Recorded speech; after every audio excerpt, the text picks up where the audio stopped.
In just 1 year, much of the federal government has been transformed under the vision of President Trump.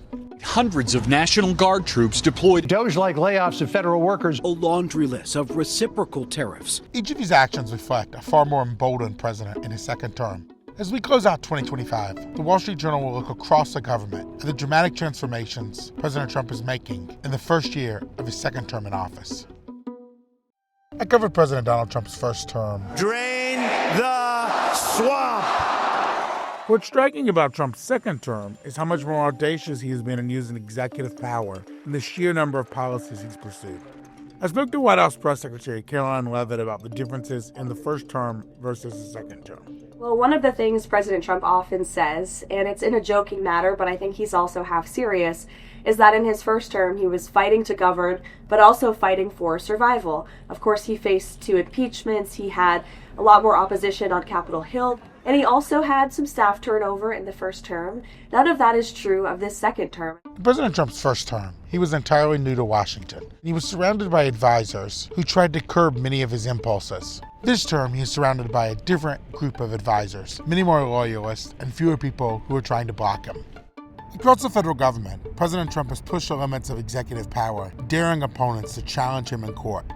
How did these ideas get formed for the second term of what to take on and who to take on and how the presidency would look?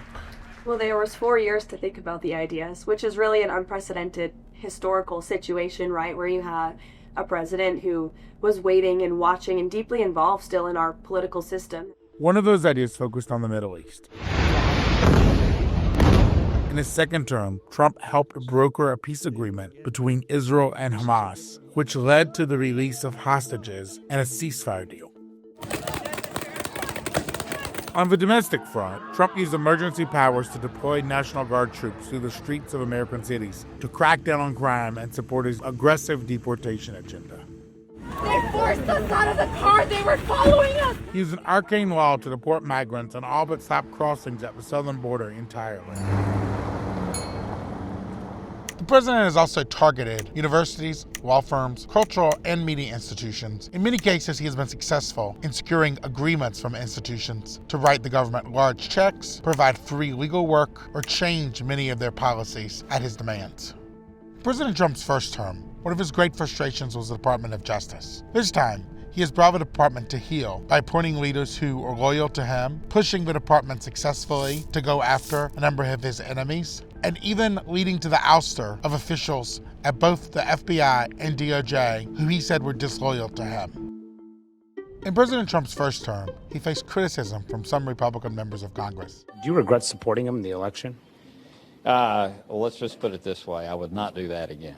This time he has tried to suppress dissent from Congress and has often been successful. He even got Republicans on board to pass his One Big Beautiful Bill. One of his advisors recently told me aides in the White House joke about how they're dominating Congress in this time.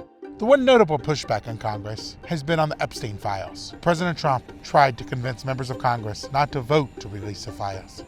I have nothing to do with Jeffrey Epstein. I threw him out of my club many years ago because I thought he was a sick pervert. He was unsuccessful, and members defied him for the first time in his presidency.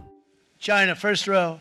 China, 67%. That's tariffs. In President Trump's second term, he has sought to impose a much more aggressive trade agenda, levying large tariffs on countries across the globe and forcing their leaders to negotiate with him for tariff relief. Everything the president has done, of course, is within his Article 2 powers, but he also has a real urgency this time to get as much done as possible because he watched how far to the left the previous administration took our country. Some legal experts question if Trump has overreached in his expansive use of Article 2 powers. He has sparked legal questions and congressional ire for approving U.S. military strikes on alleged drug boats in the open ocean. In President Trump's second term, he has played the role of interior designer at the White House in a way he never tried in the first term. He's turned the entire Oval Office into gold, with gold portraits, gold frames, gold trinkets, and even gold on the ceiling. He's turned the White House Rose Garden into a patio, and in his most dramatic move, he's building a large ballroom on the White House compound, where he's raised hundreds of millions of dollars from private interests and is destroying the East Wing in the process. Does anyone ever say to him, like, too much gold? Like, that's enough gold. We're good on the gold. He does inquire about people's varying opinions, and people do share their frank opinions. Yes, they do. So when people say too much gold, he says more gold. He usually says more, yes.